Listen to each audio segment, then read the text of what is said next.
NCCF में और बाकी सीएफसी कलीसियाओं में आप जानते हैं कि हम नई वाचा पर काफ़ी जोर देते हैं, पर इतने सालों में मैंने देखा है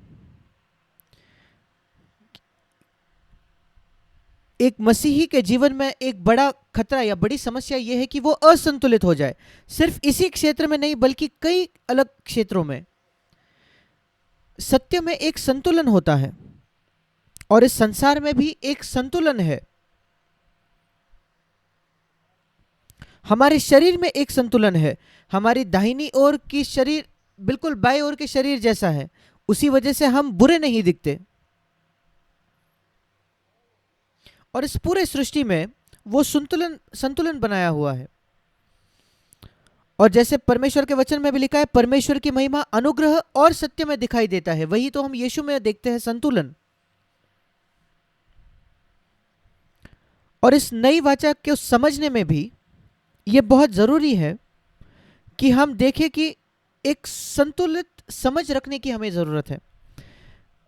कई बार जब हम एक क्षेत्र में कोई कमी महसूस करते हैं तो हम उसी पर ज्यादा जोर देते हैं और फिर हम बाकी क्षेत्रों में या हमारे जीवन के बाकी क्षेत्र जो जरूरी है या नई वाचा के बाकी क्षेत्र जो जरूरी है उसको हम नहीं देखते।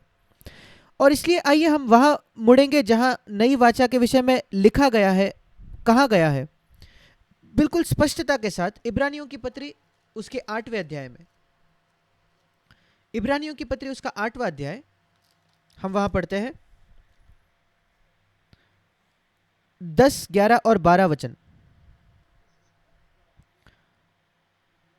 और इसको पुरानी वाचा के साथ इसकी तुलना की गई है और इसको हमने कई बार पढ़ा है, मैंने इस पर कई बार प्रचार भी किया है।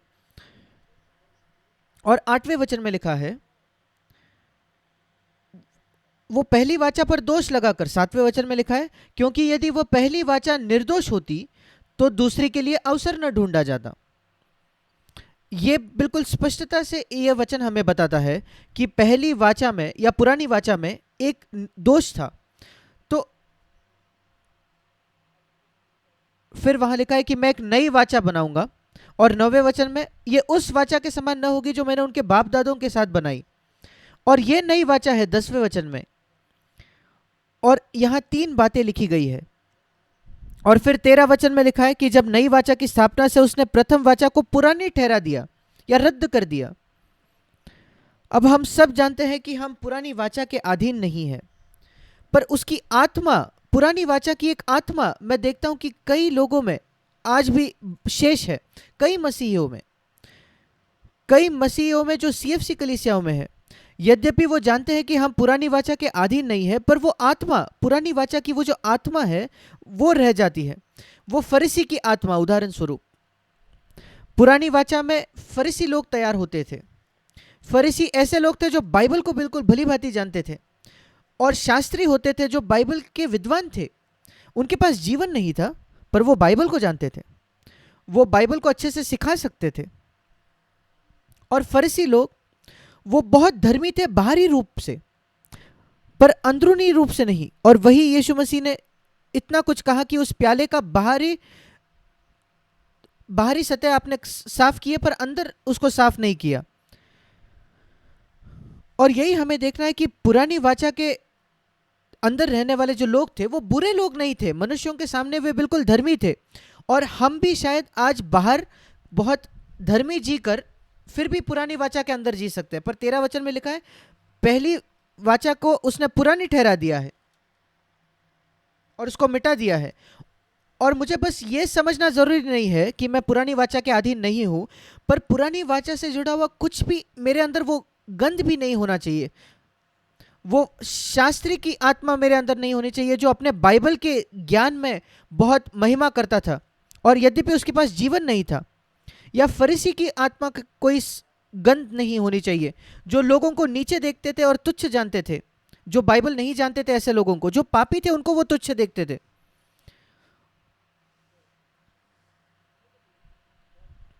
और अगर आप नई वाचा की शर्तों को यहां देखें, 3 बातें यहां है। हम आखिरी बात से शुरू करेंगे जो पहली है, 12 वचन इब्रानियों 8:12, क्योंकि मैं उनके अधर्म के विषय में दयावंत होऊंगा और उनके पापों को फिर स्मरण न करूंगा। ये पहली बात है, जब हम प्रभु के पास आते हैं हमारा एक अतीत है जिसके साथ कार्य करना जरूरी है। जो बुरा है, जो बहुत बुरा है, बहुत बहुत बुरा है, जो भी हो उससे कोई फर्क नहीं पड़ता। हम प्रभु के पास आते हैं, हम सब पापी हैं, थोड़े ज्यादा या कम मात्रा में। और यहां लिखा है कि वो हमारे पापों को फिर स्मरण न करेगा, याद नहीं करेगा। इसका मतलब है कि इतना ही नहीं कि हमारे पाप क्षमा हो चुके हैं, पुरानी वाचा में पापों की एक याद रह जाती थी। अगर आप देखेंगे इब्रानियों की पत्री उसका 10वां अध्याय, यहां बिल्कुल स्पष्टता से लिखा गया है। और पुरानी वाचा की ये एक गुण था। और मैंने यही कहा कि पुरानी वाचा की थोड़ी सी आत्मा हमारे साथ रह सकती है। इब्रानियों की पत्री 10वां अध्याय, यहां लिखा है 3रा वचन, पुरानी वाचा की जो बलिदान होते थे वहां पापों का स्मरण हुआ करता था साल प्रति साल। मैं चाहता हूं कि आप इस सवाल का जवाब ईमानदारी से अपने आप को दें। क्या आप इसको बार बार याद करते रहते हैं एक दोष की भावना के साथ, जो पाप आपने पहले से किए हैं, अतीत में जो पाप किए थे? आपको ये अपने आप को जवाब देना है। और ये पुरानी वाचा की मसीहियत का एक गुण है, हमारे पापों को याद रखना। और उस वजह से हम प्रभु के प्रति आभारी रहते हैं कि उसने हमें शुद्ध किया है और नई लोग बनाए। ये एक अच्छी बात है, क्योंकि 2 पत्रस 1 अध्याय कहता है अगर आप आपके पुराने पापों को ऐसा याद नहीं करते तो फिर आपकी बढ़ोतरी नहीं होगी, आप आत्मिक तौर पर अंधे हो जाओगे। ये 2 पत्रस के 1 अध्याय में लिखा है, आप कभी इसको पढ़ सकते हो। अगर आप कैसे शुद्ध किए गए हो इसको भूल जाते हो तो आप आत्मिक रूप से अंधे होंगे। इसलिए हम उसको नहीं भूलना चाहते कि हम शुद्ध किए हो गए हुए। और पौलुस भी इसको नहीं भूलता था। और पौलुस कई बार अपने पत्रियों में कहता है कि मैंने मसीहों को तकलीफ दी, और वो कहता है मैं पापियों का सबसे प्रधान हूं। पर ये पापों का स्मरण या याद देना जिसकी वजह से हमें दोषीपन महसूस होता है, ये बिल्कुल शून्य होना चाहिए। अगर हम अतीत को याद करते हैं जिसकी वजह से परमेश्वर के प्रति हमारे मन में एक कृतज्ञता होती है और एक बहुत ज़्यादा आभारीपन हमें महसूस होता है, और फिर हमें लगता है कि प्रभु मैंने तुझसे इतना कुछ प्राप्त किया है, तो ये एक अच्छी बात है। पर इसके अलावा अगर हम अतीत को याद करते हो तो ये पुरानी वाचा है। इब्रानियों 10:3, उन बलिदानों में पापों का स्मरण होता था हर साल। हर साल आपके जीवन में कैसा है? अगर 10 या 20 साल पहले आपने नया जन्म पाया, अब हर साल क्या ऐसा हुआ है कि आपने अपने आप को अपराधी महसूस किया है, दोषीपन किया है? आपको इसके साथ खत्म होना होगा। आपके बीते हुए पापों को तभी याद करें अगर आप प्रभु के प्रति धन्यवादी होना चाहते हैं। पर थोड़ा भी दोष नहीं महसूस करना आपके जीवन में, क्योंकि वो पुरानी वाचा के तहत था। इसका मतलब आप ये विश्वास नहीं करते, या तो आप ये विश्वास नहीं करते कि यीशु मसीह का लहू पर्याप्त नहीं है कि वो आपके सारे पापों को ढांप दे, या आप इस पर विश्वास नहीं करते जब परमेश्वर खुद कहता है कि मैं उनके पाप स्मरण न करूंगा। ऐसा नहीं कि परमेश्वर हमारे पाप भूल गया है। कैसे परमेश्वर हमारे पाप को भूल सकता है जब हम खुद अपने अतीत को नहीं भूलते? आपको ये सही से समझना जरूरी है। परमेश्वर ये नहीं कहता कि मैं आपके अतीत को भूल चुका हूं। परमेश्वर की जो स्मरण शक्ति है, याददाश्त है, वो बिल्कुल सिद्ध है। और इस संसार को बनाने के पहले वो जानता था कि हम क्या पाप करने वाले, और उसका मन कभी बदलता नहीं है, अनंत काल से वो नहीं बदलता। वो हर पाप को जानता है जो हमने किया है। वो ये नहीं कहता कि मैं तुम्हारे पाप भूल चुका हूं, वो कहता है कि मैं ये चुनाव करता हूं कि मैं उनको याद नहीं करूंगा।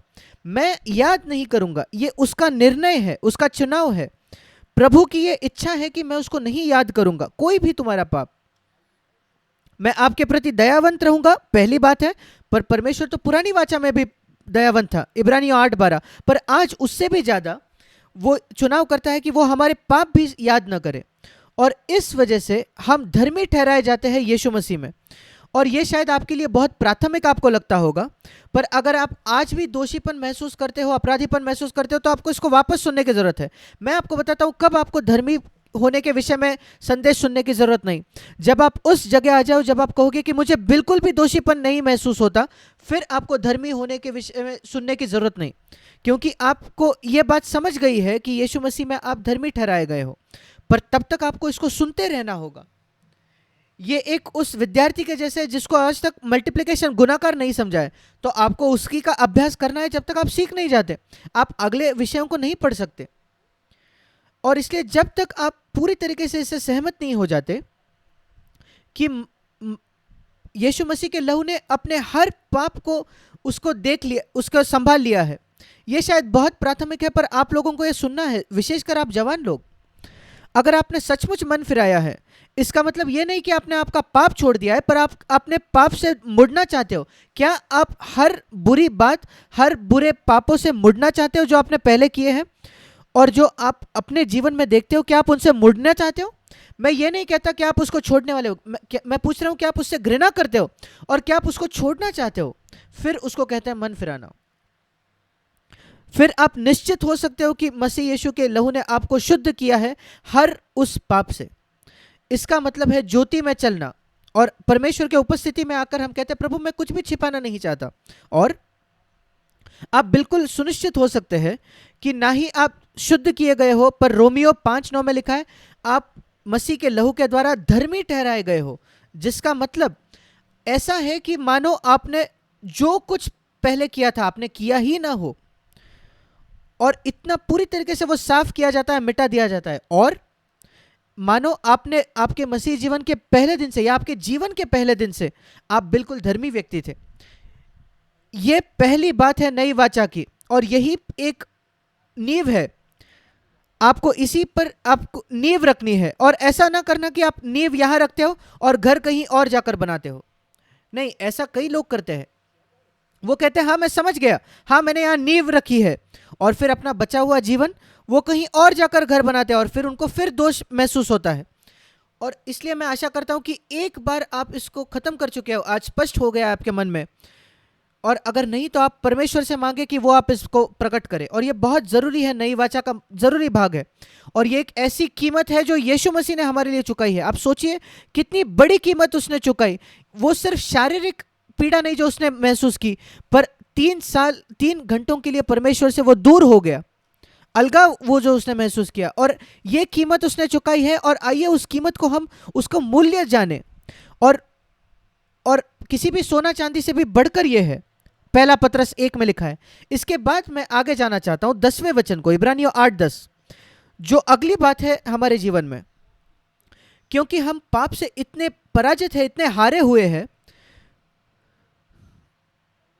कई लोग तो इस नींव के भाग में ही रह जाते हैं। 12वें वचन में उसके आगे ही नहीं वो बढ़ सकते। वो कहते हैं धन्यवाद प्रभु कि तूने मुझे धर्मी ठहराया है, मेरे पाप क्षमा हो गए। कई मसीही लोग जिनका नया जन्म हुआ है वो वहीं रह जाते हैं, और उसका परिणाम यह है कि वो अपना उद्धार खो बैठते हैं, और वो नर्क के बच्चे बन जाते हैं फिर एक बार, और दुगना वो नर्क के बच्चे बन जाते हैं। वो पहले से ही नर्क के बच्चे थे, पर उन्होंने नया जन्म पाया, और अपना नया जन्म वो खो बैठे, उद्धार खो बैठे, क्योंकि वो पाप के साथ खेलते थे। और यहाँ एक खतरा है, अगर हम आगे नहीं बढ़े, पाप पर विजय पाने के लिए हम खोज नहीं करते तो। और वही हमने एनसीसीएफ में और सारी सीएफसी की कलीसियाओं में कहा है कि पाप तुम पर प्रभुता न करने पाएगा, रोमियो 6:14, क्योंकि तुम नियम शास्त्र के नहीं बल्कि अनुग्रह के अधीन हो। और हम कहते हैं कि यीशु मसीह हमारे ही तरफ परखा गया, उसने परमेश्वर से अनुग्रह प्राप्त किया, और तुम भी उस वैसा ही अनुग्रह प्राप्त कर सकते हो। हर पाप और हर दिन तुम विजय पा सकते हो। और जैसे कनान में वो राक्षस थे, एक एक करके मारे गए, वैसे ही तुम्हारे जीवन के भी पाप को तुम विजय पा सकते हो, एक एक करके। जिन पापों के आप गुलाम थे, एक से नहीं, एक ही समय में वो राक्षस सारे नहीं मारे गए। ये चित्र कितना सुंदर है। और यही दूसरी भाग है, दूसरा स्तर है। पर सिर्फ पाप पर विजय पाना नहीं। कई बार हम सोच सकते हैं कि पाप ये नकारात्मक बात है, मैं उस पर उससे लड़ता हूं और उस राक्षस को मार देता हूं। पर इब्रानियों की पत्री उसके 10वें अध्याय में ये अलग रीति से कहा गया है, एक सकारात्मक तरीके पे। पाप पर विजय पाना ये नकारात्मक है। मेरा ये गुस्सा कितनी बुरी बात है, मेरी ये वासना कितनी बुरी बात है, और एक दिन मैं उस पर विजय पाता हूं, और हम सोचते कितनी बड़ी बात है, क्या विजय है, पर यह पर्याप्त नहीं है। 10 वचन पाप के ऊपर विजय पाने के विषय में नहीं है, पर पाप पर विजय पाना एक अलग तरीके से कहा गया है, एक सकारात्मक तरीके से। यह नहीं कि मैं उनको पाप पर विजय दूंगा, यह नहीं कि मैं उनको अपने गुस्से पर काबू करने को मदद करूंगा, पर मैं अपनी व्यवस्था को उनके मनों में डालूंगा और उनके हृदयों पर लिखूंगा। और यह सिर्फ गुस्सा या लैंगिक वासना पर विजय पाना नहीं है, पर मेरा मन शुद्ध होता है। परमेश्वर का जो नियम है वो इस संसार की सबसे शुद्ध बात है, और आप कितना भी पाप से जूझकर उस पर विजय पाए या दूसरा किसी पर विजय पाए।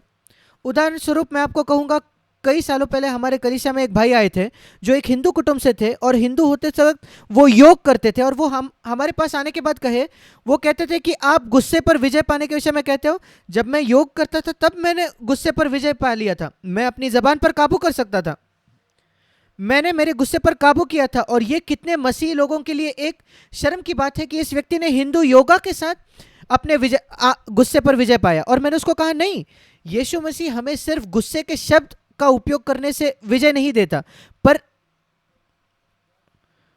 पुराने नियम में लिखा है कि गुस्सा जो है वो एक मूर्ख के मन में होता है, और मसीह हमें वहां छुड़ाता है। और योगा कभी भी एक मनुष्य को हृदय के गुस्से से नहीं छुड़ा सकता, वो बस जबान पर काबू करता है। जबान पर काबू करना मतलब गुस्से पर विजय पाना नहीं है। अगर आप एक बक्से में सारे सांपों को बंद कर दे तो इसका यह मतलब नहीं कि कोई सांप नहीं है, वो वहां है पर आपने उनको बंद किया है, और इसलिए सिर्फ वो अगर बाहर नहीं आ रहा इससे कुछ सिद्ध नहीं होता। अगर आपके घर से कोई सांप नहीं आते इसका यह मतलब नहीं कि आपके घर में कोई सांप नहीं है, और इसलिए हमें अपने आप को फंसाना नहीं है। और मैं आप सबको यह कहना चाहता हूं, मसीहों को भी, इस बात से तृप्त ना हो कि आप अपने गुस्से को संभालते हो या काबू करते हो, कि मैं अपने पत्नी पर नहीं चिल्लाता, मैं अपने पति पर नहीं चिल्लाती। अगर आप उसी से तृप्त हो जाओगे तो आप वहीं रुक जाओगे, आप वहीं रुकोगे जहां हिंदू योगी रुक जाते हैं।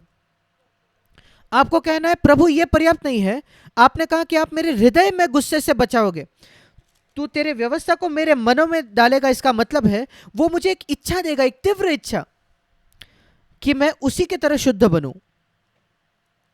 और ये उसका नियम है, उसकी व्यवस्था है कि मैं उसी के जैसे लोगों से प्रेम करूं, और उसके बाद वो मेरे हृदयों पर लिखेगा, हृदय पर लिखेगा। इसका मतलब वो मुझे क्षमता भी देगा कि मैं लोगों को प्रेम कर सकूं जैसे वो करता है, मैं जैसे वो शुद्ध है वैसे मैं शुद्ध बनूं। और ये किसी भी बुरी आदत पर विजय पाने से बढ़कर है। बुराई का नहीं होना इसका यह मतलब नहीं कि हम अच्छे हैं। आप एक प्याले को पूरी तरीके से शुद्ध कर सकते पर वो खाली है, और इसलिए आप सारे गुस्से को निकाल लेते हो, सारे बुरी लालसाओं को निकाल देते हो, और सारा कुड़कुड़ाना। क्या यह नई वाचा है? नहीं, आपने सिर्फ उस प्याले को शुद्ध किया है। यह बेहतर है उन लोगों से जिनका प्याला खराब था, पर फायदा क्या? उस प्याले को परमेश्वर के व्यवस्था से भरने की आवश्यकता है, जो प्रेम की व्यवस्था है। और परमेश्वर कहता है, मैं अपने व्यवस्था को उनके मन में डालूंगा, तुमको एक तीव्र इच्छा दूंगा कि तुम मेरी इच्छा करो हर क्षेत्र में, और उसके आगे मैं अपने तुम्हारे हृदयों में इसको लिखूंगा। और ये जल्दी से ये मत कहना कि भाई जैक मैंने आपसे 50 बार इसको सुना है। मैं कहता हूं कि आप कब इसको जान गए हो? जब आपको इस अपने जीवन में अभ्यास कर रहे हो, तब तक मुझे आपको यीशु मसीह के नाम से कहना पड़ेगा, आप इसको नहीं जानते। जब आप इसको करते हो अपने जीवन में तब आप उसको जान गए हो। तब तक वो सिर्फ आपके मन में बौद्धिक ज्ञान है, वो उस अच्छे बुरे का फल वृक्ष का झाड़ है। आप उस अच्छे बुरे को जानते हो। आप नई वाचा में क्या अच्छा क्या बुरा है जानते हो। क्या आप जानते हो ये बाइबल जो है ये भी आपको उस भले बुरे का वृक्ष हो सकता है, पर वो जीवन के वृक्ष तक के पास भी आपको ले जा सकता है, जो यीशु मसीह खुद है।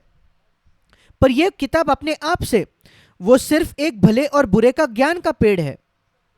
और इसलिए अगर आप बाइबल की पढ़ाई करो और एक बहुत बड़े ज्ञानी बन जाओ, इसका मतलब आप सिर्फ उस भले बुरे के ज्ञान के जो पेड़ है उसके हर पत्ते को जानते हो। आप जानते हो क्या बुरा है क्या अच्छा है, पर आप उस जीवन के वृक्ष तक नहीं आए हो जो यीशु मसीह खुद है। और इसलिए अगर आप किसी बात को जानते हो, इसका मतलब ये नहीं कि वो आपके पास है। और इसलिए कुछ बातें हमें कई कई बार सुनना पड़ता है, और यीशु मसीह हमारे मन में उसको लिखना चाहता है, उसकी हर इच्छा को हम पूरा करने की एक इच्छा और उसको पूरा करने की क्षमता, उदाहरण स्वरूप लोगों को क्षमा करना, जिसके ऊपर मैं बहुत ज़्यादा आजकल जोर देता हूं, क्योंकि मैं समझ गया हूं कि कई मसीही लोगों की प्रार्थनाएं को उत्तर इस वजह से नहीं मिलता क्योंकि संसार में ऐसा कोई है जिसको उन्होंने क्षमा नहीं किया है। मैं नहीं जानता वो कौन है, शायद आपकी सास हो, आपके बॉस हो, या कोई भी व्यक्ति हो फलाना ढिमका, जिसको आपने क्षमा नहीं किया है, और आप अब प्रार्थना करने में अपना समय बिता व्यर्थ गवा रहे हो, क्योंकि भजन 66:18 में कहता है, अगर मेरे मन में पाप है तो प्रभु सुनेगा भी नहीं, वो उस फोन को भी नहीं उठा रहा। मेरे प्रिय भाई और बहनों, अपने आप के अपने मन को जांच के देखिए, ध्यान से जांचिए, क्या आपने सचमुच हर एक व्यक्ति को क्षमा किया है जिसके विषय में आप जानते हो, जिसने आपको तकलीफ दी है, चोट पहुंचाई है, पैसे चुराए हैं, जो कुछ हो। अगर नहीं तो उनको आज क्षमा कीजिए। और क्षमा करना ये हमारे इच्छा शक्ति का एक भाग है। आपके मन में, आपके याददाश्त में जो उस व्यक्ति ने किया है वो हर साल रहेगा, हमेशा के लिए रहेगा। पर मेरी इच्छा में मैं कहता हूं कि मैंने उसको क्षमा किया है। मैं कहता हूं कि मैं चाहता हूं कि उसके जीवन में कुछ अच्छा हो, कुछ बुरा हो, ये मैं नहीं चाहता। और ये कहिए, अपने हृदय से इसको कहिए प्रभु के सामने, प्रभु मैं नहीं चाहता कि उसके साथ कुछ बुरा हो, मैं चाहता हूं कि उसके साथ अच्छा हो, मैंने उसको क्षमा किया है। ये करके देख, ये कीजिए, ये बहुत जरूरी है। और ये प्रभु करता है, वो हमें एक इच्छा देता है, और फिर लिखा है जब वो अपने व्यवस्था को अपने हृदय में लिखता है, वो इब्रानियों 13:8 में इस प्रकार लिखा है, अनुग्रह जो है वो हमारा हृदय अनुग्रह से सामर्थ किया गया है, और परमेश्वर हमारे हृदय में उसको लिखता है। इसका मतलब वो अनुग्रह हमें देता है, और जब हम अनुग्रह के अंदर हैं तब पाप हम पर प्रभुता नहीं कर सकता। और उसमें, और अपनी मेहनत से, अपने कड़े परिश्रम से गुस्से पर विजय पाना या किसी लालसा पर विजय पाना, ये बहुत अलग है, इसमें बहुत बड़ा फर्क है। जब परमेश्वर खुद अपने व्यवस्था को हमारे मन में लिखता है। मैं नूह के कहानी के विषय में सोचता हूं, जब बारिश खत्म हो गई थी और वो पानी सब कम हो गया था, उसने 2 पक्षियों को बाहर भेजा। एक तो वो कौवा था और दूसरा था एक कबूतर। और हम जानते हैं यीशु मसीह के बपतिस्मा से कि वो जो कबूतर है वो पवित्र आत्मा का एक चिन्ह है। वो कौवा किसका चिन्ह था? हमारी देह का, हमारे शरीर का, जिसमें कुछ अच्छा नहीं है। और हमारी एक देह है और एक आत्मा है जो नूह की उस जहाज में लिखा गया है। और हम पढ़ते हैं जब वो कौवे को बाहर भेजा गया, वो कभी वापस नहीं आया। वो क्यों वापस नहीं आया? क्योंकि वहां सब मरे हुए, वो जो मरे हुए लोग थे, उनका मांस था, और वो सारी गंदगी थी, और सारे लोग और पशु जो मर चुके थे वो बहुत सारे थे। और उस कौवे ने कहा ये तो कितना अद्भुत है, ये मेरे लिए एक बहुत बड़ा भोजन है।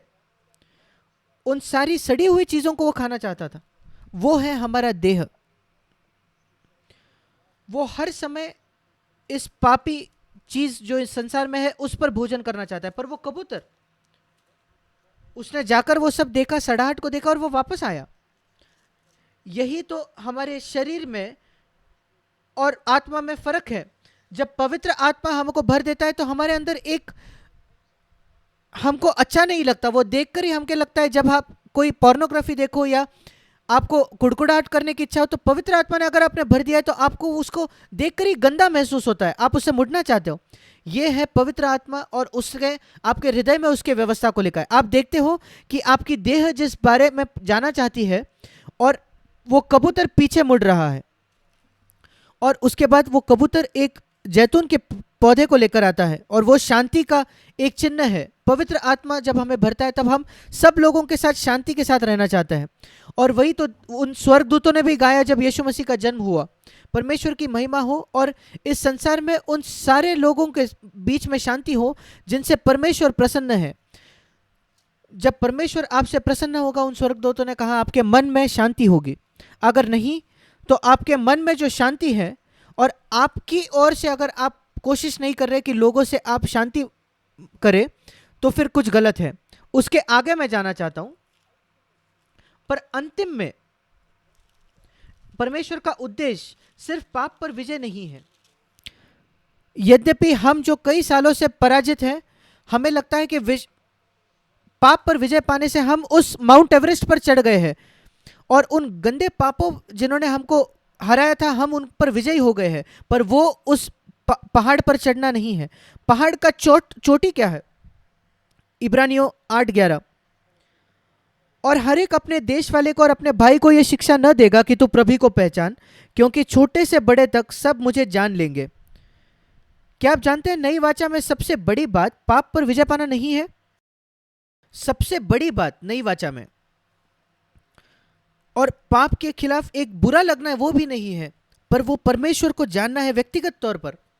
परमेश्वर को जानना बिल्कुल नजदीकी से, अपने मित्र की तरह, आपके दुल्हे की तरह। यीशु मसीह अपना दुल्हा और परमेश्वर को हमारे पिता की तौर पर, वो है नई वाचा का सबसे बड़ा उद्देश्य। और इसकी संभावना ही नहीं थे पुरानी वाचा में कि कोई भी परमेश्वर को उस प्रकार जान सके, क्योंकि वो पवित्र आत्मा को अंदर ग्रहण नहीं कर सकते थे। वो सिर्फ पवित्र आत्मा को अपने ऊपर पा सकते थे, जो उनको अभिषेक करता था। वो सिंहों को मारते थे, सिंहों के मुंह बंद करते थे, हजारों शत्रु पर वो विजय पाते थे। सारी बाहरी चीजें, पैसे मिलना, धनवान होना। एलिशा के मरे हुए हड्डियों में भी इतना अभिषेक था कि एक मरा हुआ व्यक्ति उसको छूकर जिंदा हो गया। ये सब बाहरी था, पर परमेश्वर को जानना ये सिर्फ नई वाचा के लोगों के लिए आरक्षित है। वो सब मुझे व्यक्तिगत तौर पर जानेंगे। जब मूसा ने कहा परमेश्वर से, मैं तेरी महिमा, परमेश्वर की महिमा देखना चाहता हूं, परमेश्वर ने कहा तू उसको नहीं देख सकता, अगर तू मुझे देखेगा तो तू मर जाएगा, कोई मुझे देखकर जीवित नहीं रह सकता। और उसका आत्मिक अर्थ मैं देखता हूं, जो परमेश्वर ने मूसा को कहा, अगर मैं मसीह को, परमेश्वर को देखना चाहता हूं तो मुझे मरना होगा। मैं जी नहीं सकता अगर मैं परमेश्वर को देखना चाहता हूं। हमारा स्वयं जी नहीं सकता। अगर आपका स्वयं जी रहा है तो मैं आपको कहना चाहता हूं आपने परमेश्वर को नहीं देखा है। जो मन के शुद्ध है वो धन्य है, क्योंकि वो परमेश्वर को देखेंगे। जिसके लिए मूसा की तीव्र इच्छा थी पर वो नहीं पा सका। ये एक अद्भुत, एक सौभाग्य है जो हमारा है नई वाचा में, कि हम परमेश्वर को नजदीकी से जाने। और जैसे हमने कई बार कहा है, पर किसी व्यक्ति के विषय में जानना और एक व्यक्ति को जानना, ये फर्क है। आप किसी बड़े व्यक्ति के विषय में जान सकते हो, पर उसके, आप शायद राष्ट्रपति के विषय में जानते हो पर उसको व्यक्तिगत तौर पर नहीं जानते। और आप सारी उसके बारे में सही बातें जानते हो, उसके जीवन को आप जानते हो, पर उसको आप नहीं जानते। और कई मसीह है जो मसीह के बारे में जानते हैं, नई वाचा के बारे में जानते हैं, और वो अपने आप के कैसे मरे वो भी जानते हैं। वो अपने कड़े परिश्रम से किसी भी प्रलोभन में कहते हैं मैं अपनी आंखें बंद करने वाला हूं, मैं उस स्त्री के पास नहीं देखूंगा, मैं यहां कुड़कुड़ा नहीं करूंगा, और सारे नियमों का पालन कर रहे हैं। पर अगर हम देखें तो उन्होंने बस एक नई आज्ञा बना ली है, पुरानी 10 आज्ञा नहीं, बल्कि उन्होंने खुद के लिए नई आज्ञा बनाई है। मैं ये नहीं देखूंगा, मुझे वो नहीं करना है, मैं पैसे में धर्मी रहूंगा। ये सिर्फ नई आज्ञाएं हैं। क्या आप सोचते हो यीशु मसीह ऐसे जिया? क्या आपको लगता है यीशु मसीह ने एक सुंदर स्त्री को देखकर अपने आप से कहा नहीं नहीं नहीं, मुझे उसके लिए लालसा नहीं करना है? यीशु मसीह कोई नियमों से नहीं जी रहा था, उसके अंदर ऐसा कुछ था, और परमेश्वर की जो स्वभाव था जो उसके अंदर आ चुका था, और उसने उसको रोके रखा ऐसा कुछ करने से। और नई वाचा में अद्भुत प्रतिज्ञा यही है कि हम उसके स्वभाव के समभागी हो सकते हैं, और यह तभी होगा जब हम परमेश्वर को जानेंगे। और इसलिए मेरे भाई और बहनों, कभी इससे तृप्त ना हो जब तक परमेश्वर का स्वभाव आपके जीवन में और नहीं आता है। और ये एक रात में नहीं होगा, पर यह परमेश्वर की इच्छा है कि हम अधिक तौर पर, और नई आज्ञाओं से नहीं कि हम नई वाचा का जीवन जीते हैं, नहीं, पर वो स्वभाव से, वो स्वभाव है जो आपको उस किसी चीज से दूर आना चाहता है। मैंने एक उदाहरण दिया है एक सुअर का और एक बिल्ली का। जब वो दोनों किसी गंदी कीचड़ में गिर जाते हैं। एक सूअर जब उस कीचड़ में गिरता है और वो कहता है ये तो अद्भुत है, मैंने कई समय से इतना अच्छा भोजन नहीं किया, और वो उसी में आनंद उठाता है। और वैसा ही एक पापी, पापी का पाप के विषय में रवैया यही होता है। पर जब एक बिल्ली उस कीचड़ में, एक बिल्ली भी गिर सकती है, एक विश्वासी भी पाप में गिर सकता है, पर उस बिल्ली की प्रतिक्रिया बिल्कुल विपरीत है। वो तुरंत बाहर आ जाती है। वो सिर्फ बाहर नहीं आती, वो अपने आप को शुद्ध करती है, साफ करती है चाट कर। मैंने देखा है बिल्ली अपने आप को चाटती है जब उनके ऊपर थोड़ा भी धूल नहीं होता। और आप देखते हैं कि ये बिल्ली तो साफ है फिर भी अपने आप को चाट रही है। और यही मसीह का एक चित्र है। हमें लगता है कि मसीह शुद्ध है, पर फिर भी वो अपने आप को शुद्ध करता है। मुझे लगता है कि वो संत है, पर फिर भी वो देखता है कि अपने जीवन में कोई ज़रूरत है जिसकी वजह से वो अपने को शुद्ध कर रहा है। और यही एक ईश्वरीय व्यक्ति का चिन्ह है, क्योंकि वो परमेश्वर को जान चुका है और वो परमेश्वर की शुद्धता को देख रहा है। ये यशायाह के जैसे, जब उसने परमेश्वर की महिमा को देखा यशायाह 6 में, उसके पहले वो लोगों पर दोष लगा रहा था, उनको हाय कह रहा था। और हाँ, वो भविष्यवक्ता था, उसको ये करना जरूरी था, इस व्यक्ति पर हाय, उस व्यक्ति पर हाय। जब उसने परमेश्वर के महिमा को देखा तो वो कहा मुझ पर हाय, मैं वो व्यक्ति हूं जो अशुद्ध है। और फिर परमेश्वर की अग्नि उस पर आकर उसको शुद्ध करती है। और इसलिए अपने जीवन का उद्देश्य बनाना परमेश्वर को जानना, क्योंकि वही है अनंत जीवन। अनंत जीवन, जैसे मैंने कई बार कहा है, जीवन का कितने साल हम जीते हैं वो नहीं है, क्योंकि अनंत काल, इसका यह मतलब नहीं जो कभी खत्म नहीं होता। अगर वो अनंत काल का मतलब नहीं है, अगर ऐसा होता तो फिर अनंत जीवन का मतलब है ऐसा जीवन जो खत्म नहीं होता। पर अनंत काल का सही अर्थ है जिसकी कोई शुरुआत नहीं थी और कोई अंत नहीं है। और इसलिए अनंत जीवन ऐसा जीवन नहीं जो कभी खत्म नहीं होता, पर जिसकी कभी शुरुआत ही नहीं होती। और ऐसा जीवन किसके पास है? स्वर्गदूतों के पास भी नहीं, सिर्फ परमेश्वर। और वही परमेश्वर हमें देना चाहता है, एक ऐसा जीवन जिसका कभी शुरुआत नहीं थी और जिसका कोई अंत नहीं है। सोच के देखिए, यह अद्भुत है जब आप इसके विषय में सोचते हो। सारी बातें जिनको हम अमेरिका के भाषा में ऑसम कहते हैं या बढ़िया कहते हैं, ये कुछ भी नहीं है जब हम परमेश्वर के अनंत जीवन के विषय में सोचते हैं। ऐसा जीवन जो कभी शुरू ही नहीं हुआ, जिस जीवन का मैं समभागी हो सकता हूं, परमेश्वर का स्वयं का जीवन। यीशु मसीह ने कहा यूहन्ना 17 में, कई लोग यूहन्ना 3:16 को जानते हैं कि परमेश्वर ने इस जगत से ऐसा प्रेम रखा कि उसने अपना इकलौता बेटा दे दिया कि जो कोई उस पर विश्वास करे वो अनंत जीवन पाए। यह बहुत जाना माना वचन है, पर बहुत कम लोग, शायद 1% से भी कम मसीही लोग जानते हैं कि अनंत जीवन है क्या। पाप की तनख्वाह जो है वो मृत्यु है, पर परमेश्वर का दान जो है, वहां यह नहीं लिखा कि पाप की क्षमा, पर अनंत जीवन पाप की मसीह परमेश्वर का दान है। सिर्फ पाप की क्षमा नहीं, धर्मी ठहराया जाना नहीं, पाप पर विजय नहीं, उससे कई अधिक। पाप की तनख्वाह मरना है, पर परमेश्वर की दान धर्मी ठहराया जाना नहीं, पाप पर विजय नहीं, पर अनंत जीवन। और यह एक दान है, हम उसको उत्पन्न नहीं कर सकते। अपने मन को उस अनंत जीवन पर लगाए रखें, यह बहुत जरूरी है। और यीशु मसीह उसकी परिभाषा देता है यूहन्ना 17:3 में इस प्रकार, और अनंत जीवन यह है कि वे तुझ एकमात्र सच्चे परमेश्वर को और यीशु मसीह को जिसे तूने भेजा है जाने। परमेश्वर को जानना, व्यक्तिगत तौर पर जानना, वही हमने नई वाचा में पढ़ा, वो सब मुझे जानेंगे। और परमेश्वर की अंतिम हमारे उद्देश्य यही है कि पाप पर विजय नहीं। आपने शायद आपको जो जानते हो उस पाप पर विजय पाया हो, और आप शायद आज कह सकते हो कि मेरा विवेक शुद्ध है, मेरा यह विश्वास है परमेश्वर ये काम कर सकता है, और मेरा विश्वास है कि एनसीसीएफ में हर एक व्यक्ति इस जीवन तक आना चाहिए। आपने इतना सुना है, आपको यह कहना चाहिए कि जैसे पौलुस कहता था 1 कुरिन्थियों 4:6 में, मैं अपने खिलाफ कुछ भी नहीं जानता, मेरा विवेक पूरे तरीके से साफ है, पर मैं जिन बात को नहीं जानता जीवन के, उसमें पाप हो सकता है, और ये क्षेत्र में आना अच्छा है, पर हमें उसके आगे बढ़ना है, परमेश्वर को व्यक्तिगत तौर पर जानना। और अभी दूसरा पत्रस उसका पहला अध्याय,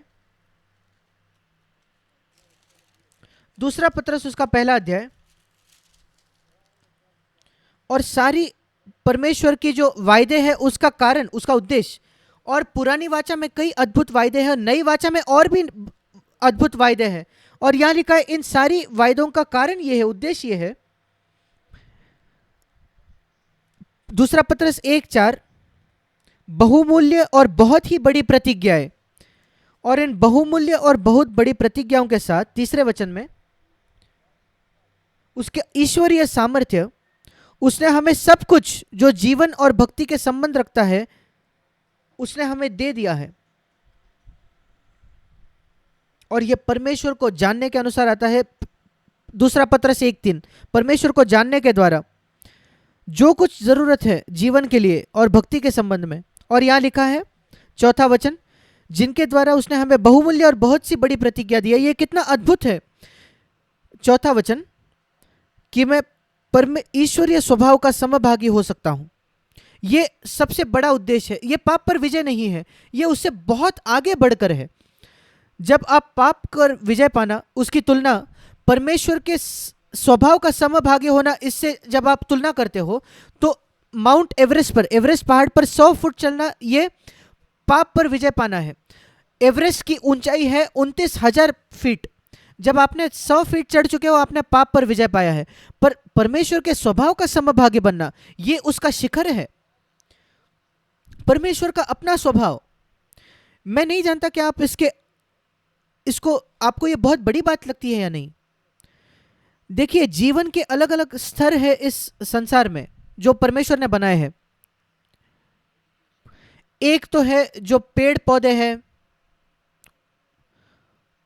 और फिर ये जो ग्रह है, और उससे बढ़कर अगर हम देखें तो फिर जिनमें जीवन है पेड़ पौधे, उससे भी अधिक है प्राणी, उससे भी अधिक है मनुष्य, उससे भी अधिक है स्वर्गदूत। पर उस सबसे भी अधिक जिससे आप तुलना भी नहीं कर सकते, वो है सर्वशक्तिमान परमेश्वर। ये स्वर्गदूतों के स्वभाव से आगे, मनुष्यों के स्वभाव से आगे परमेश्वर का स्वभाव, मैं नहीं जानता कि मैं कैसे उसकी बड़ाई को आपको दिखाऊं, उसकी विराटता को आपको दिखाऊं। और यह परमेश्वर को जानने के द्वारा आता है। देखिए फिलिपियों की पत्री उसका तीसरा अध्याय, फिलिपियों की पत्री उसका तीसरा अध्याय, पौलुस के जीवन के अंत में, और उसने बहुत बड़ी मात्रा में यीशु मसीह को जान लिया था। और फिर वो कहता है मेरा उद्देश्य जीवन में यही है कि मैं उसको और भी नजदीक से जानूं। उसके जीवन के उस समय हम सबसे अधिक वो मसीह को जानता था, और मैं जितना प्रभु को जानता हूं उससे तो बहुत अधिक। पर वो फिर भी उससे संतुष्ट नहीं है। वो कहता है मेरी ये इच्छा है कि मैं उसको और जानूं, क्योंकि मैं जितना और उसको जानूंगा उतना मैं अनंत जीवन पाऊंगा, उतना मैं परमेश्वर के स्वभाव को पाऊंगा। और उससे ज्यादा क्या होता है, जितना मैं परमेश्वर को जानते जाता हूं और उसके स्वभाव का मैं सहभागी होता हूं, फिर पाप को देख के ही मेरी अपने आप से, या प्रलोभन को देख के मेरी इच्छा यही होती कि मैं उसका विरोध करूं। फिर मुझे उससे संघर्ष नहीं करना होगा, वो अपने आप हो जाएगा। मैं नहीं विश्वास रखता कि यीशु मसीह को संघर्ष करना पड़ा, लालसा पर विजय पाना, या गुस्से पर विजय पाना, या अपने आप को याद दिलाना मुझे कुड़कुड़ाहट नहीं करनी है, शिकायत नहीं करनी है। नहीं, ये शुरुआती दिनों में ठीक है, पर हमें उस जगह आना है जहां वो अपने आप हो जाता है। ये कहते हैं जैसे एक बतख के पीठ पर पानी होता है। मैं नहीं जानता ये सच है या नहीं, पर वो जो बतख होता है उस पर पानी नहीं आता, वो पानी अपने आप गिर जाता है। और वैसे ही यीशु मसीह हमारी तरफ परखा गया। हाँ, उसको लड़ना पड़ा, विरोध करना पड़ा, पर उसका ये अंदर का एक रवैया था। और क्योंकि उसका ये रवैया होता था, उसने परमेश्वर के स्वभाव का वो समभागी वो बन गया। प्रलोभन शायद बहुत मजबूत हो सकता है, आप उसका विरोध करते हो, विरोध करते हो, विरोध करते हो, पर मैं कहना चाहता हूं मेरे प्रिय भाई और बहनों, यह मत सोचना कि आपका जो संघर्ष है पाप से, वो हर एक ही स्तर पर रहेगा। वो धीरे धीरे कम होते जाएगा, आसान होते जाएगा जैसे समय बीतता है। अगर ऐसा नहीं हो रहा, आसान नहीं लग रहा आज प्रलोभन से लड़ना, तो मैं आपको बहुत प्रेम से कहना चाहता हूं, आप कहीं ना कहीं समझौता कर रहे हो, आप पूर्ण हृदय नहीं हो। अगर आप पूर्ण हृदय होते तो फिर गुस्से पर विजय पाना, कड़वाहट पर विजय पाना, यौन लालसाओं पर विजय पाना ये बहुत आसान हो जाता। अगर आपने थोड़े राक्षसों को मार दिया है कनान में, अगले राक्षसों को मारना आसान होगा। ऐसा नहीं कि वो सब मारे जाते हैं, पर वो आसान होते जाएगा, क्योंकि आप परमेश्वर के स्वभाव के समभागी हो रहे हो। और मेरा यही बोझ है कि हम उससे वंचित ना रह जाए, जो परमेश्वर चाहता है कि हम इस संसार में पाए, उस अनंत काल के जीवन तक ना रुकना। कई लोग कहते हैं जब यीशु मसीह आएगा मैं उसके जैसे बनूंगा, तब तक मैं क्या करूं? क्या मैं सिर्फ इंतजार करूं? नहीं, मैं कहूंगा अगर ये मेरी आशा होगी तो मैं अपने आप को शुद्ध करते जाऊंगा जब तक मैं उसकी शुद्धता के स्तर तक नहीं पहुंचता, जब तक मैं वहां नहीं पहुंच जाता। क्या आप उस वचन को जानते हो? अगर आपने नहीं देखा तो उस वचन की ओर मुड़िए। मैं हमेशा चाहता हूं कि मैं उस वचन को, जो सबसे कमजोर है हमारे बीच, उनको दिखाना चाहता हूं, और जो सबसे बुद्धिमान है, जो वचन को जानते हैं, उनके प्रति सिर्फ बातचीत ना करो। मेरे भाई और बहनों, क्या आप जानते हो पहला यूहन्ना 3 अध्याय उसका दूसरा वचन, तीसरा वचन, क्या अगर आप उनको एक साथ पढ़ो तो? मैंने पहले भी यह दिखाया है, कई मसीहों की आशा, यहां लिखा है हमारी ये आशा, तीसरा वचन, ये आशा क्या है? कई मसीहों की आशा ये है, मसीह वापस आ रहा है, वो मेरी आशा है, और उसको धन्य आशा कहा गया है। मैं आपको बताता हूं, वो मेरी आशा का दूसरा भाग है। ईमानदारी से कह रहा हूं, मेरी आशा का पहला भाग ये है, दूसरे वचन में जैसा लिखा गया है, मैं उसके जैसा बनूंगा, मैं उसके समान होऊंगा। उसको देखकर क्या फायदा? शैतान भी तो उसको देखते हैं, दुष्ट आत्मा उसको देखती है। क्या दुष्ट आत्मा उसको नहीं देखती है? अविश्वासी भी उसको देखेंगे और वो थरथराएंगे। और इसलिए अगर मेरी आशा यही है कि मैं यीशु मसीह को आमने सामने देखूंगा, तो फिर तो अविश्वासी भी उसको देखेंगे। पर मेरी आशा वो नहीं है। मेरी आशा है कि मैं उसके जैसे बन जाऊंगा जब मैं उसको देखूंगा। वही दूसरे वचन में लिखा है। और अगर आप मुझे पूछोगे धन्य आशा क्या है, तो कई सालों पहले मैं कहता हूं कि मैं मसीह के इंतजार कर रहा हूं, पर आज मेरी धन्य आशा है कि मैं उसके जैसे बनूंगा जब मैं उसको देखूंगा। और मैं कैसे जानता हूं कि मेरे पास यह धन्य आशा है? सिर्फ अपने मुंह से अंगीकार करके नहीं। तीसरा वचन कहता है अगर आप सचमुच ये आशा रखते हैं तो आप अपने आप को पवित्र करेंगे, शुद्ध करेंगे, जब तक आप उसके स्तर तक नहीं पहुंच जाते, उसके पवित्रता के स्तर तक।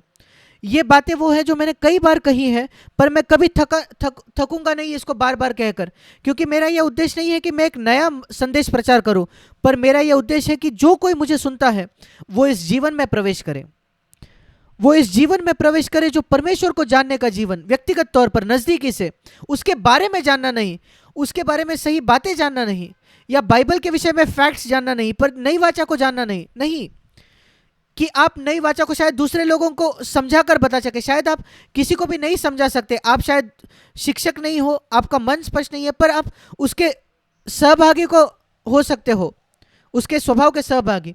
और ऐसे लोग थे जो नई वाचा को शायद समझा नहीं सकते थे, पर वो परमेश्वर को सचमुच जानते थे।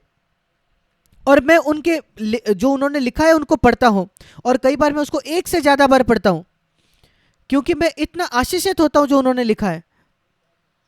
17वें शतक में, शताब्दी में, 16वीं शताब्दी में एक रोमन कैथोलिक स्त्री थी जो फ्रांस में रहती थी, जिसका नाम है जीन गुयोन, जिसको मैडम गुयोन के नाम से जाना जाता है।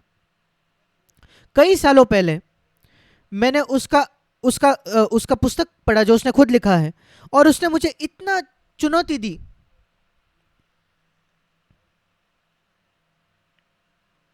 और मैं उसको वापस पढ़ रहा हूं, जीन गुयोन करके।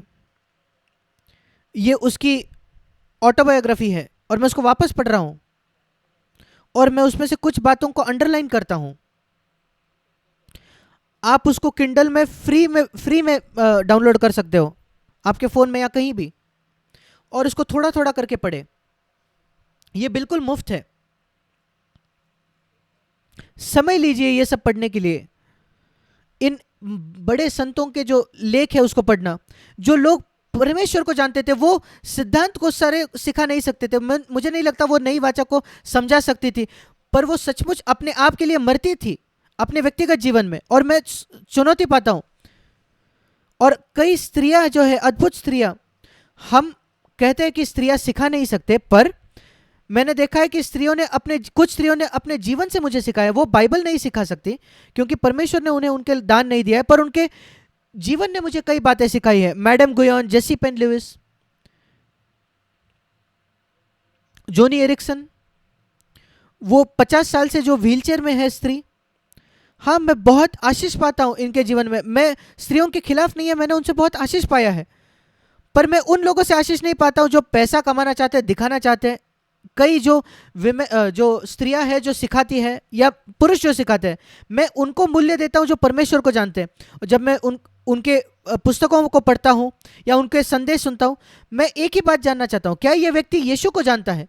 क्या वो मेरे उद्धारक को जानता है? क्या वो मेरे स्वर्गीय पिता के विषय में मुझे कुछ बता सकता है? सिर्फ ऐसा ही नहीं कि कोई वचन के विषय में वो कुछ मुझे बताए, नहीं, क्या वो परमेश्वर के विषय में कुछ जानता है? ऐसा व्यक्ति है जो मेरी सहायता कर सकता है। यही आपकी भी तीव्र इच्छा होनी चाहिए। सिर्फ परमेश्वर के वचन में से बांटने वाले ऐसे होने व्यक्ति का आदर पाने की कोशिश ना करें एनसीसीएफ में। इसको अपना उद्देश्य ना बनाए कि मैं और भी अच्छे से वचन बांटूंगा। ये अच्छा है, उपयुक्त भी है, पर अगर ये दान आपके पास नहीं है तो क्या होगा? पर ये इच्छा बनाइए कि मैं परमेश्वर को ज्यादा जानूंगा, क्योंकि फिर मैं आपको बताता हूं कि आप सिर्फ लोगों को मिलकर उनके लिए आशीष बनेंगे। आप लोगों से 1 मिनट के लिए फोन पर बात करेंगे, शायद चर्च में आप नहीं बांट रहे, पर फोन पर आप उनसे कुछ कहते हो और वो व्यक्ति आशीषित होगा, क्योंकि आप जो कुछ कहोगे वो परमेश्वर के ज्ञान से आता है। फिर शायद आप भाई हो, बहन हो, या एक जवान व्यक्ति हो, अपने जीवन की ये इच्छा, महत्वाकांक्षा बनाए। यही अनंत जीवन है कि वो परमेश्वर को जाने। और परमेश्वर कहता है वो सब मुझे जानेंगे नई वाचा में। पुरानी वाचा में वो उसको नहीं जान सकते थे, वो सिर्फ उसके बारे में सुन सकते थे शास्त्री से या किसी महान भविष्यवक्ता से जो उस पहाड़ पर जाकर आकर कहता था परमेश्वर कैसा है। पर आप आज व्यक्तिगत तौर पर जा सकते हो, आप खुद पहाड़ पर जाकर परमेश्वर से मिल सकते हो, अपने आप के लिए उसको जान सकते हो। मेरे इसलिए प्रिय भाई और बहनों, इसलिए इस बात से आप चूक न जाए, इस सौभाग्य से ना चूके। आप में से कई लोग जो है, आप दूसरे देशों से अमेरिका में आए हो। क्यों आप अमेरिका में आए? क्यों आप किसी और अफ्रीका के देश में नहीं गए? क्यों आप अंडमान निकोबार के जगह नहीं गए? वहां जाना तो आसान है, वहां के लिए वीजा मिलना आसान है। आपको लगा ज्यादा मौका आपको यहां मिलेगा, ज्यादा पैसा आपको यहां कमा सकते हो, अपने बच्चों के लिए आप ज्यादा इकट्ठा कर सकते हो, ये अच्छी बात है। ऐसी महत्वाकांक्षा आपकी क्यों नहीं है? तीव्र इच्छा आत्मिक रीति से आप कितनी कोशिश करते हो एक वीजा पाने के लिए, यूएस में आने के लिए, एक नौकरी के लिए आप कितना मेहनत करते हो, दर्द महसूस करते हो, इतना सारा। मैं आशा करता हूं कि परमेश्वर को जानने के लिए आप इतनी कड़ी मेहनत करो, यीशु मसीह को व्यक्तिगत तौर पर जानने के लिए। अगर ऐसा नहीं करोगे तो, अगर मैं उतना मेहनत नहीं करना चाहता परमेश्वर को जानने में, और मैंने उतनी मेहनत की है किसी संसार की चीज को पाने के लिए, जैसे यूएस में, अमेरिका में आना, एक अच्छी तनख्वाह कमाना, तो फिर मेरे को आपको कहना पड़ेगा कि इस संसार की बातें आपके लिए आत्मिक बातों से ज्यादा जरूरी है। अगर आप सोचते हो आप आत्मिक हो तो आप अपने आप को मूर्ख बना रहे हो। मैं आपको सत्य कहना चाहता हूं, आपने जो किया उसमें कुछ गलत नहीं है, पर अगर आपका मसीह के लिए जो तीव्र इच्छा है उतना नहीं होगा तो फिर वो गलत है। उससे ज्यादा होना चाहिए। जो इस संसार की बातों के लिए महत्वाकांक्षा है उससे भी अधिक होनी चाहिए। एक अच्छे नौकरी मिलने के खिलाफ में नहीं हूं, या ज्यादा पैसा कमाने के खिलाफ में नहीं हूं, ईमानदार तरीके से बिल्कुल भी नहीं, क्योंकि मेरा विश्वास है, भजन 1 कहता है, भजन 1:3 कहता है, हम जो कुछ कहेंगे हम सफल रहेंगे। मेरा उस पर विश्वास है, पर वो बहुत कम होना चाहिए उसके तुलना में जितना मैं परमेश्वर के ज्ञान में बढ़ना चाहता हूं, उन्नति पाना चाहता हूं। फिर आप सचमुच एक आशीष का कारण होगे एनसीसीएफ में, आपके कलीसिया में, आपके परिवार में। आपके शायद जो रिश्तेदार है वो मसीह में नहीं आए, पर वो आपका आदर करेंगे कि आप परमेश्वर को जानते हो, वो कभी आपको नहीं भूलेंगे। और ये मेरी इच्छा थी जब मैं नेवी में था, जब मैं जवान था। मैं मसीह के लिए बिना डर निर्भीक व्यक्ति था। मैं जहां कहीं जाता था, जिस जहाज में जाता था, लोग जानते थे कि मैं एक मसीही हूं। और वो मैं कहता हूं कि वो उन्होंने मुझे कभी नहीं भूले। कई सालों बाद जब वो मुझे मिले मैं जो कहता था वो उनको याद नहीं, पर वो मुझे भूल नहीं सकते थे। मुझे याद है मैं एक एडमिरल से मिला था 30-40 सालों बाद, जब मैंने नेवी छोड़ दी थी बैंगलोर में, और वो मुझे कहता है जैक मैं तुझे कभी नहीं भूल सकता। और वो क्या याद रखते थे, ये नहीं कि कोई बड़ी बात जो मैंने कही, पर मैं मसीह के लिए खड़ा होता था, मैं दूसरे मसीहों से अलग था।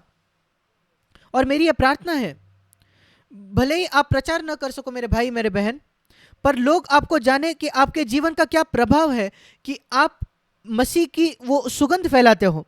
और एक सुंदर प्रार्थना है भजन 90 में, ये इकलौता भजन है जो मूसा ने लिखा है। मूसा ने एक भजन लिखा है, दाऊद ने कई भजन लिखे हैं, पर एक मूसा ने लिखा है, जहां वो कहता है, भजन 90,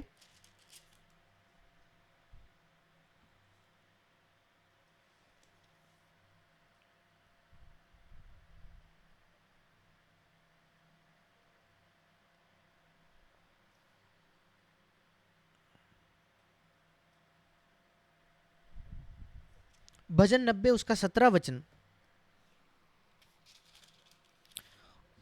और कुछ अनुवाद में ऐसा लिखा है कि परमेश्वर की सुंदरता, परमेश्वर की मनोहरता हम पर प्रकट हो। और मुझे ये पसंद है प्रभु, यही मैं चाहता हूं, किसी भी और चीज से ज्यादा। इसी भजन में और भी अच्छी बातें लिखी गई है, पर परमेश्वर की मनोहरता, परमेश्वर की सुंदरता, मेरे परमेश्वर की, वो मेरे ऊपर प्रकट हो, मेरे ऊपर वो हो। जब लोग मुझे देखें, जैसे हम गाना भी गाते हैं, यीशु मसीह की सुंदरता मुझ में दिखने दो, ये तभी होगा जब आपके जीवन में महत्वाकांक्षा, तीव्र इच्छा ये है कि उसको ज़्यादा ज़्यादा ज़्यादा जाने, किसी भी और चीज़ से ज़्यादा, लोगों को, लोगों से आदर प्राप्त करने से ज़्यादा। मैं भाई बहनों आपको कहना चाहता हूँ, एक बड़ा प्रलोभन जो आप सबको मिल सकता है कि आप लोगों पर अपनी छाप छोड़ो, अपनी आत्मिकता से, या परमेश्वर के वचन के ज्ञान से, या आप जैसे जिन परमेश्वर के वचन को बांटते हो उससे उससे लड़िए, उससे संघर्ष कीजिए, उसका हत्या कीजिए, और कहिए प्रभु मैं वो नहीं चाहता। मैं चाहता हूं परमेश्वर यीशु मसीह की सौंदर्य लोग मुझ में देखें, और वो मेरे बारे में भूल जाए वो ठीक है। मैं नहीं मुझे फर्क नहीं पड़ता वो अगर मुझे प्रचारक अच्छा समझते हो, या मैंने कुछ वाक्य कहा जिससे वो आशीषित पाए। अब बिल्कुल खुश ना होना अगर कोई, आपने जो वाक्य इस्तेमाल किया है लोग उसको, उसका इस्तेमाल करें मीटिंग में, भूल जाइए। हम सब प्रलोभित होते हैं, मैं भी बीते वर्षों में इससे प्रलोभन पाया हूं। पर ये सारी चीजें जो है वो ब्रेक पर पाव रखने की जगह है, और आपकी गाड़ी धीमी हो जाती है। आप ब्रेक से अपने पैर को हटाइए और कहिए प्रभु मैं मसीह के सुंदरता को देखना चाहता हूं अपने, भले ही कोई उसको देख सकता हो। मैं कई बार सोचता हूं, मरुभूमि में, जंगल में जो फूल होते हैं, कौन उनकी प्रशंसा करने के लिए होता है? क्यों परमेश्वर सुंदर फूलों को मरुभूमि में रखता है, जंगल में रखता है, जहां कोई उसको नहीं देख सकता? कितनी सुंदर बातें परमेश्वर ने बनाई है जहां कोई नहीं है उसको सराहना करने के लिए, क्योंकि परमेश्वर इसलिए चीजों को नहीं बनाता ताकि लोग उसकी सराहना करें, ये उसका स्वभाव है। और मैं कहता है मैं वैसा होना चाहता हूं, भले ही कोई मुझे ना देखता हूं, मैं उस जंगल में एक फूल होना चाहता हूं, परमेश्वर मुझे देखता है, वो पर्याप्त है। और यही आपकी इच्छा होने दो मेरे भाइयों बहनों, कि आप परमेश्वर को जाने, परमेश्वर की सुंदरता आपके ऊपर हो, इसलिए नहीं कि लोग आपकी सराहना करें, पर लोग यीशु मसीह की ओर खींचे चले जाए, आपके से ज्यादा यीशु मसीह की ओर खींचे चले जाए। ये यीशु मसीह के जीवन में भी सच था। वो कभी नहीं चाहता था कि, वो खुद भी हमेशा पिता की ओर दिखाता था। वो खुश नहीं होता था जब लोग, कोई जरूरी व्यक्ति उसके पास आता था। मैं कई बार इसके विषय में पढ़ता हूं, हम सब इस शास्त्र को जानते हैं, इस वचन को जानते हैं कि हम गेहूं के दाने पड़ के समान इस भूमि में पड़कर हमें मरना है। ये बहुत लोग इसको अच्छे से जानते हैं, बाइबल में जो यीशु ने सिखाया, आपको भूमि में पड़कर मरना है। क्या आप जानते हैं उसकी पृष्ठभूमि क्या है, उसके पहले क्या हुआ था जब यीशु ने ये कहा? आइए हम देखेंगे अंत करते समय। यूहन्ना 12, यहां लिखा है 20 वचन में, वहां कुछ यूनानी थे जो उस पर्व में आए थे आराधना करने के लिए। उन दिनों में जो यूनानी लोग थे वो बहुत ही ज्यादा, संस्कृति उनकी बड़ी थी, बहुत ही बुद्धिजीवी थी, रोमियो से भी ज्यादा। रोमियो उस संसार पर राज्य करते थे, पर सारे जो शास्त्री थे, होशियार लोग थे, वो ग्रीक थे, वो यूनानी थे। यीशु मसीह के 300 साल पहले से बहुत बुद्धिजीवी लोग थे ये यूनानी लोग।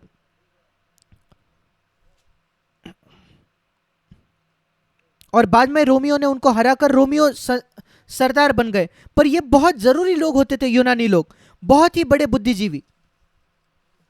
और वो कहते हैं हम यीशु को देखना चाहते हैं। 21 वचन,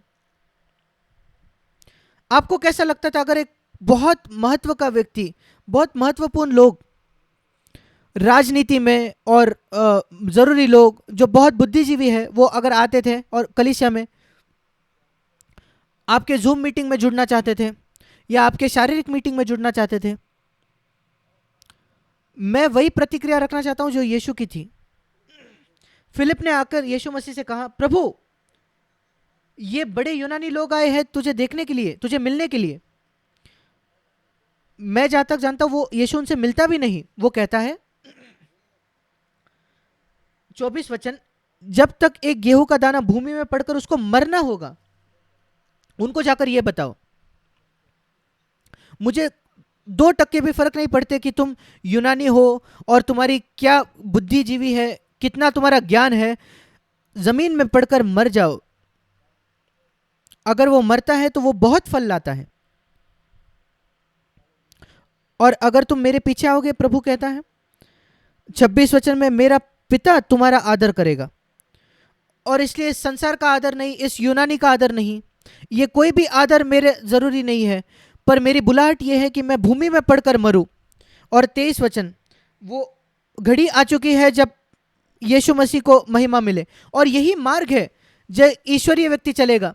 और बड़े लोग अगर उसके जीवन में आए तो उसको कोई फर्क नहीं पड़ेगा। बड़े लोग, बड़े बड़े लोग, वो परमेश्वर को जानता है और इसलिए उसके जीवन में एक शांति है। उसने परमेश्वर के स्वभाव का वो समभागी बन गया है। मेरे प्रिय भाई और बहनों, ऐसी इच्छा रखे, तीव्र इच्छा रखे, प्यास रखे इस जीवन के लिए, अपने जीवन की महत्वाकांक्षा इसको बनाए ऐसा जीवन पाने के लिए। प्रभु मैं तुझे जानना चाहता हूं, मैं इस अनंत जीवन को जानना चाहता हूं, तेरे अपने स्वभाव का मैं समभागी बनना चाहता हूं, बढ़कर बढ़कर आने वाले दिनों में। मैं नहीं मानता कि मैंने अच्छे से जो मेरे हृदय में बोझ था जो मैं आपको समझा सका हूं। मुझे नहीं लगता मैं कभी समझा भी पाऊंगा क्योंकि ये बहुत बड़ा विषय है। पर मेरी प्रार्थना है कि पवित्र आत्मा आपको वो सारी बातें समझा दे जो उसके हृदय पर जो बोझ है। आमीन। आइए हम अपने सिरों को झुकाकर प्रार्थना करें।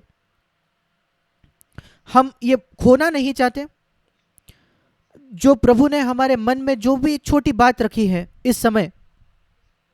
बस ये प्रार्थना कीजिए, ये नहीं कि आप सब याद रखें जो मैंने कहा, ये जरूरी नहीं है, पर आपके अंदर ये तीव्र इच्छा हो कि आप यीशु मसीह को बेहतर जानो, पिता को आप बेहतर जानो, ज्यादा बेहतर। उसने ये वायदा किया है कि सब मुझे जानेंगे, भले ही वो छोटा क्यों ना हो। यीशु परमेश्वर ने वायदा किया है। आप छोटे बच्चे होगे, आप जान सकते हो। जवान लड़के लड़कियां, आप उसको जान सकते हो। आप उसको बड़े लोगों से भी बेहतर जान पाओगे अगर आप एक साधारण हृदय के साथ उसके सामने आए। कहिए, प्रभु यीशु मैं तुझे जानना चाहता हूं व्यक्तिगत तौर पर। मैं तेरे स्वभाव का समभागी होना चाहता हूं अपने जीवन में। किसी बुरी आदत पर मैं विजय नहीं चाहता। धन्यवाद प्रभु, तू हमारे लिए ये करेगा। आमीन।